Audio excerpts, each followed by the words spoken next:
eo amin'ny sehatry ny fahandrarahana kosa indray dia misy telo ireo tanora mpahandrara tafakatra amin'ny famaranana amin'ny fifananana JCI sy YEI Madagasikara andian'ny faharoa fifaninanana izay karakarain'ny GCI vohitra iarivo tanjona ny anasongadinana izay tena mendrika indrindra sy andrisika ireo tanora amin'ny sehatry ny fandrarana deo zay resika ary ny fandadidina netiny Jimmy Radanel eo amin'ny sary ny Mamira Samuel.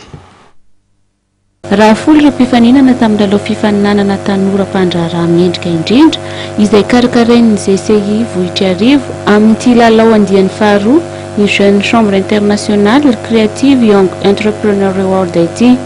dia misy telo izy ireo no hiakatra amin'ny dingana famaranana dia Sara Antsara Marjon 13 taona, Joanne Razafindrakoto 30 taona ary Erlalaina Ravelomana 9 taona.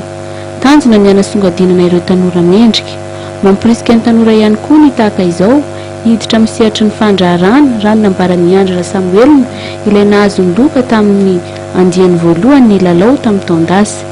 Tanjona fifaninanana fanasongadinana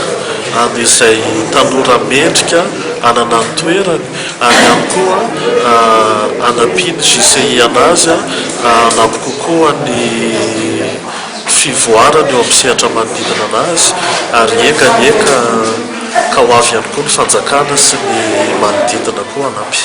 Fanisian'ny tanora marisika amin'ny tanora fa eo ihany raha mbola miaotraotra, eo ihany raha mbola tsy mahafantatra ihany koa fa raha oharina noho ny tamin'ny herintaona aloha dia tsapa hoe betsaka kokoa ny tanora nandray anjara tamin'ny fifaninanana dia izy koa natao manerana ny Madagasikara dia hita hoe tia tanora le izy m'intéressé anazy le izy fa tokony mbola velabelana bebe kokoa ihany tokony mbola tevenina kokoa fikarakarana. Milaza ny mpifaninana fa zava-dehibe ny hetsika ataon'ny Jeune Chambre Internationale amin'ny fanomezana tolo-tanana ny mpandraharaha malagasy hampiseho ny zavatra vita malagasy. Nanomboka lancé ny label l'artistica. L'artistica moa zany solona anarana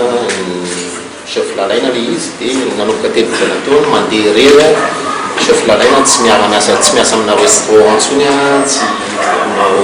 fa tena hoe mitokana mihitsy dia justement eo amin'ny resaka hoe créativité sy innovation zay mba te ampiseho amin'izay marque zay misy marque vita malagasy afaka mifaninana amin'ny rehetrarehetra, afaka mifaninana amin'ny activité hafa any ivelany hoe manana création gasy manana innovation dia ny activité l'artistique tsy mijanona amin'izay hoe ny eo amin'ny resaka hoe traiteur na événementiel na consulting amina groupe maromaro any ivelany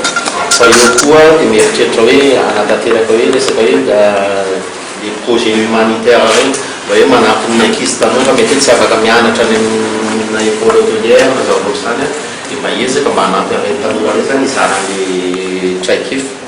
Samy andalo fitsarana avokoa ireo antota taratasy ny ireo mpifaninana telo ireo fa amin'ny fahaenina amby roapolo ny volana septambra izao no ahafantarana sy hanomezana ny loka ho an'ny mpandresy amin'ny fifaninanana. Fikambanana mampivondrona ireo tanora ny Jeune Chambre Internationale ary efa firenena miisa 200 no misy azy amin'izao fotoana izao izay manana mpikambana miisa 2 hetsy. Mankalaza ny fahazato taona ny orenany amin'ity taona ity ny Jeune Chambre Internationale.